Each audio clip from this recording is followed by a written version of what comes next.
Welcome to today's deep dive. We've got a really fascinating one for you today. We are exploring the hidden tactical and physical depths of the world's fastest growing sport. And honestly, one of the funniest sounding sports, too. Oh, absolutely, pickleball. And our source material for this is a really unique, pretty comprehensive manual called the Pickleball Naymat Guide. Right, written by Levney Moten. If you follow the sport, you probably already know his YouTube platform, the Uncompressed channel. Yeah, which is great. And what's really interesting is that this guide actually started out as just a lively podcast message on that channel. Yeah, exactly, under his whole uncompressed thinking philosophy. And then he expanded it into this really detailed, reader-friendly manual that we're looking at today. Right. So our mission today is to kind of look past the friendly veneer of the sport and unpack all that high-speed physical chess happening underneath. Because, let's be honest, the sport wraps itself in a very disarming package. It really does. I mean, the visual cues of the sport actively camouflage its intensity. Okay, let's unpack this a bit, because pickleball sounds like a Sunday picnic activity. Hmm. You step onto a shrunken, brightly colored court, someone hands you a plastic wiffle ball, and the terminology is just goofy. Right, but the reality, as Nemoten's guide illustrates so well, is that the moment the rally begins, it's brutal. The ball it totally tells the truth about your positioning, your balance, your tactical intelligence. It's not a Sunday picnic at all. It's a rigorous test of geometry. It really is. I mean, you look at a rugby pitch, and the physical danger is just obvious. Or a tennis court, the sheer distance you have to cover dictates that you need to be athletic. Yeah, you see a tennis court and you know you're going to run. Exactly. But pickleball presents itself as this polite recreational thing, and that's the trap. So since you, our listener, likely already know your way around a court, you know a dink from a drive, we aren't going to spend time defining basic terms today. Right, no need for the basics. We're looking at the underlying logic. Yeah, the why. Why the court geometry dictates every single move you make. Yeah. So let's start with the strange geography of the board, starting with the kitchen. The non-volley zone. Right. The rulebook says you cannot step in it and hit a volley. It's a restricted area. Yeah. But Nemoten frames this not as a limitation, but as, like, the absolute center of gravity for offensive power. Well, it is. The paradox of the kitchen is that the most restricted zone on the court is actually the most powerful place to stand. You desperately want to stand right on that line. Which is so counterintuitive. It is, but it requires a fundamental shift in how we perceive power in racket sports. I mean, in tennis or racquetball, power is all about the kinetic chain, right? Just swinging harder. Exactly, swinging harder, hitting the ball with more top speed. But in pickleball, power isn't swinging harder. Power is defined by spatial compression. Spatial compression, so taking away time and space. Yes, when you stand immediately behind the kitchen line, you are taking time and space away from your opponent. You shrink the playable geometry of the court. You essentially turn your paddle into a wall. A literal wall. If your opponent is 20 feet away and you are at the kitchen line, their angles are completely cut off. But getting to that wall requires navigating what the guide calls the dead zone. And he draws on the teachings of a professional trainer known as Master Charlie for this. Right, the transition area and midcourt.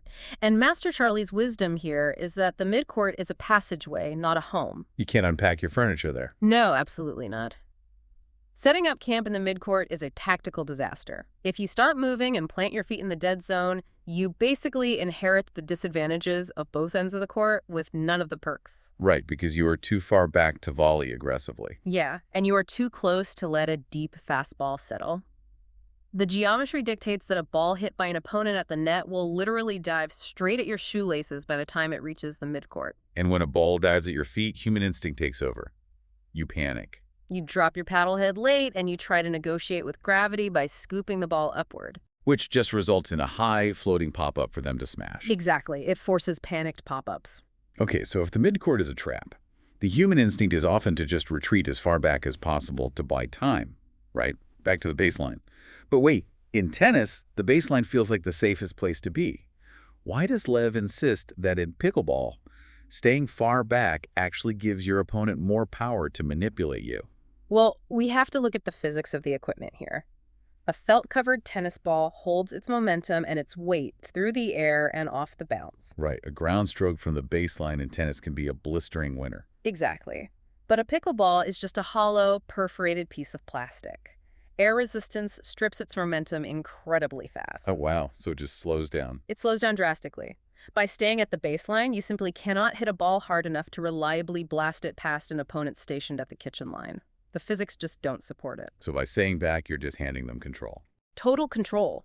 You grant the net team complete control over the angles. They can just hit soft, shallow drop shots that force you into this desperate forward sprint. You become entirely reactive. They are asking the questions, and you are scrambling just to provide an answer. Yeah, and it's dangerous too. Nemotin highlights a very severe physical danger to anchoring yourself at the baseline, which is the blind backpedal. Right, because when an opponent inevitably lobs a ball deep over your head, the immediate reaction is to stare up into the sky and aggressively shuffle backward to track it. And that specific movement pattern is exactly how catastrophic injuries happen on a hard court. The guide is totally uncompromising on this. Retreating blindly backward shifts your center of gravity behind your You heel. lose your balance. You lose your balance, your feet tangle, and a backward fall often results in a fractured wrist or, even worse, a head injury. Oh man. So tactically and physically, the blind retreat is just a losing proposition. Always. You must turn your hips, run forward to track the ball, and keep your feet under your center of mass. If you can't do that, you simply concede the point. Safety and geometry point in the exact same direction. So if the baseline is a terrible permanent address and the dead zone is just a passageway, the overarching goal is clearly the kitchen line. Always get to the kitchen. But the rules of the game are actively engineered to prevent you from getting there instantly. Which brings us to the two-bounce rule. Right, the structural brilliance of pickleball. The opening sequence of every rally is strictly governed by this delay. Because the serve must bounce and the return must bounce. Exactly. Neither team can hit the ball out of the air until those two conditions are met. Which prevents teams from just instantly rushing the net for a smash like they do in doubles tennis. Yeah, it builds in a mandatory speed limit for the serving team. A mandatory speed limit. I love that. And the consequence of that geometry is that the return of serve stops being just defense. Right, it's a positioning tool. If you hit a deep looping return, you artificially pin the serving team deep in their own court because they are legally forced to let it bounce. Meanwhile, that high, deep return buys you and your partner, 3 or 4 seconds to just leisurely jog up and establish your wall at the kitchen line. Exactly. The positional advantage flips immediately after the serve. The receiving team claims the most powerful real estate on the court, while the serving team is trapped at the baseline. So the mathematical problem for the serving team becomes, how do we cross 30 feet of court when the opponents are already established at the net? Right, and if you try to drive the ball hard and high from the baseline, the net team will easily swat it down into the open court. It's a total donation. It really is. And this is the genesis of the third shot drop. It's the crucial bridge for the serving team to escape the baseline. So they use their third shot to hit a soft parabolic drop that arcs over the net and lands harmlessly in the opponent's kitchen. And because the opponents cannot volley out of the kitchen, they are forced to let it bounce and hit an upward shot. That soft drop buys the serving team the precious seconds required to move through the dead zone and establish parity at the net. It's basically a masterclass in using touch to solve a problem of distance. And this perfectly illustrates the dichotomy of the shot family. You have the drive and you have the dink. Right. The drive feels like an attack. It feels authoritative. But against a well-positioned team, pace is often easily redirected. It's often just a donation. The dink, conversely, is the soul of advanced play.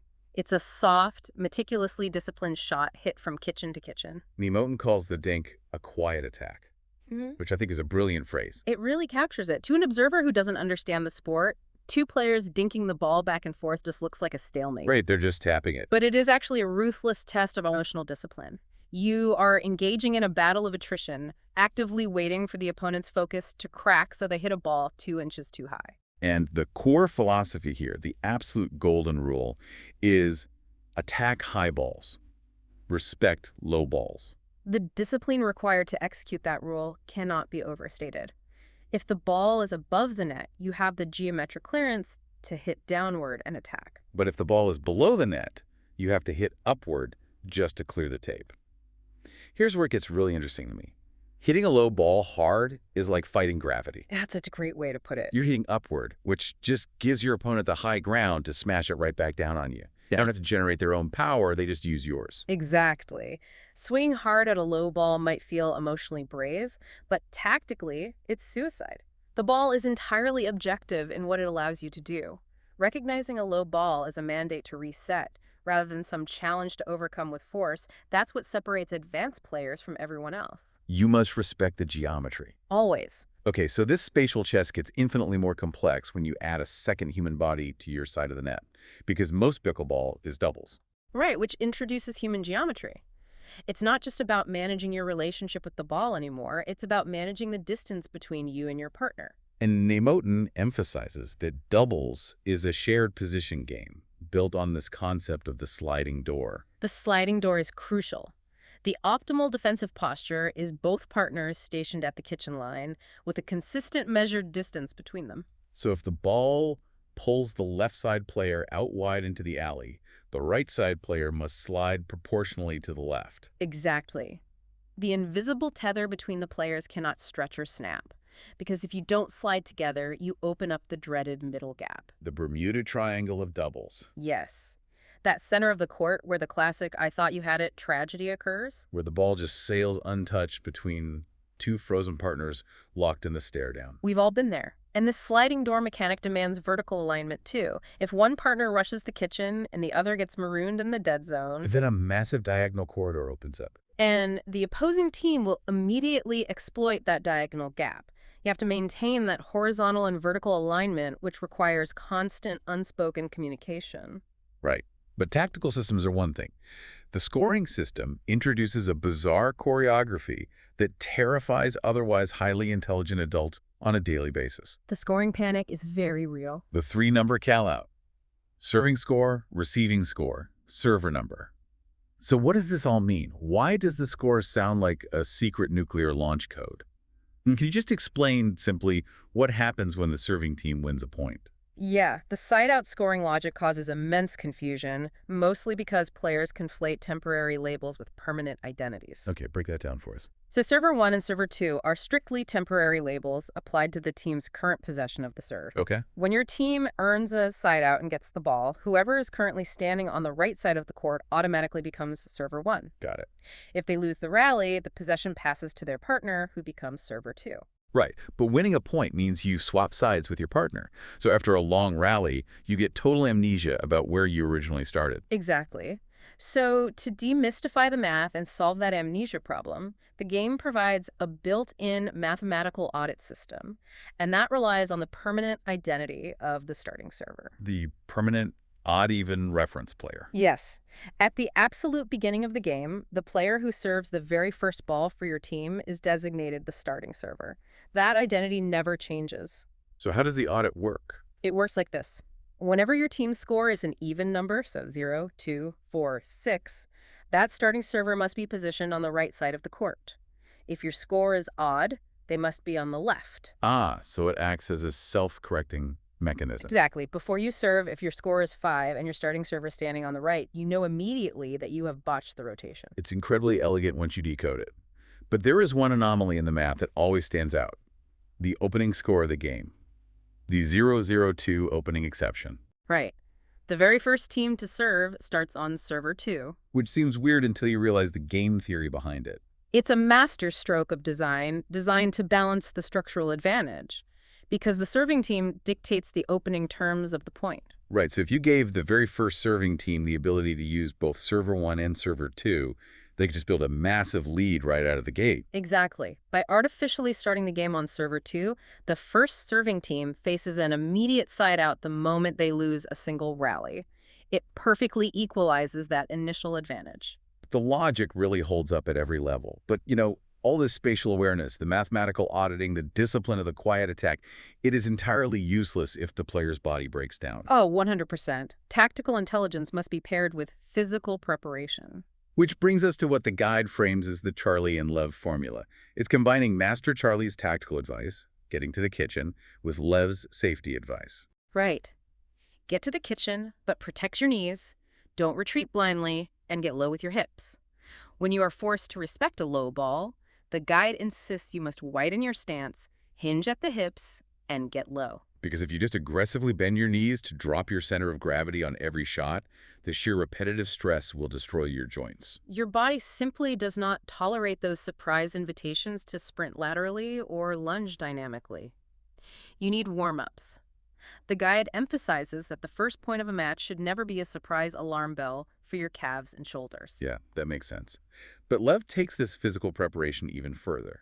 Under his uncompressed thinking umbrella, he introduces a framework for speed training off the court. Yeah. And he breaks speed into three distinct categories. Right, because the physical demands change depending on where you are on the board. Mm-hmm. So first, you have court speed, which utilizes the large muscle groups in your legs to close the distance from the baseline to the kitchen. Okay, so that's the running part. Right. Then you have transition speed, which is the biomechanical ability to arrest your forward momentum in the dead zone, stabilize your core, and reset. And the third one? At the highest levels of play, the deciding factor is hand speed at the kitchen line. Because the kitchen line, speed isn't running. You are stationed 14 feet away from your opponent, and the ball is traveling between you in fractions of a second. It's all about compact upper body activation, a relaxed grip. To train this specific metric, Lev's guide introduces the concept of training for speed with IsoTone. The IsoTone resistance program. And the guide actually details a pilot program for this run at the Pickle Club in Syosset, working with Linda Vonderleeth, right? Yes. Traditional weightlifting often focuses on moving heavy loads slowly, which builds raw strength but doesn't really map to the neurological demands of rapid hand exchanges. IsoTone provides resistance proportional to the force you apply. So they're isolating the exact upper body fast twitch muscles required to survive a firefight at the net. But I love the Bruce Lee lesson hidden in here. Speed isn't just about moving fast, it's about the brakes. The biomechanics of deceleration are absolutely critical. An incredibly fast paddle movement that lacks the stabilizing eccentric strength to stop is just a liability. Yeah, a fast hand that can't stop is just a new way to miss. You have to train the brakes. Exactly. If you fire your hand at a volley but cannot instantly arrest the momentum of your swing, your paddle angle changes drastically through the impact zone. You either pop the ball up for an easy put away, or the momentum pulls your body forward into the kitchen and you get a foot fault. Right. So the isotone resistance pulses teach the muscles how to fire dynamically and then instantly stabilize. It ensures your paddle remains quiet and authoritative under extreme pressure. That concept of controlled speed really is the synthesis of Nemoten's entire philosophy. It is. Training off the court with proportional resistance allows you to execute the quiet attack on the court. It builds a physical foundation so your tactical discipline actually holds up when the rally accelerates. It is a phenomenal way to decode the sport. Let's bring it all together for the listener. Lev Nemoten's uncompressed channel and his guide teach us that pickleball is the ultimate game of controlled pressure. It actively rewards patience, smart geometry, and physical self-respect over raw, panicked running. Play smarter, move better, stay healthy. The court strips away pretense. The mechanics of the game demand that you face the reality of your positioning and your choices. The ball brutally tells the truth. And that principle leaves us with a broader philosophical question to carry beyond the boundaries of the court. We talked extensively today about the concept of the quiet attack and controlled speed. Think about how those concepts map to the rest of your life. Yeah, in a world of information overload and fast reactions. Right. How often do we panic and swing hard at low balls in our careers or in arguments when we have no leverage? We just try to force an outcome. Exactly. But what if we applied the discipline of the kitchen line? What if, instead of fighting gravity, we trained our brakes, paused, reset, and executed a quiet attack by waiting for the right moment to make our move? Think about it. Keep your paddle up, maintain your balance, and whatever you do, stay out of the dead zone.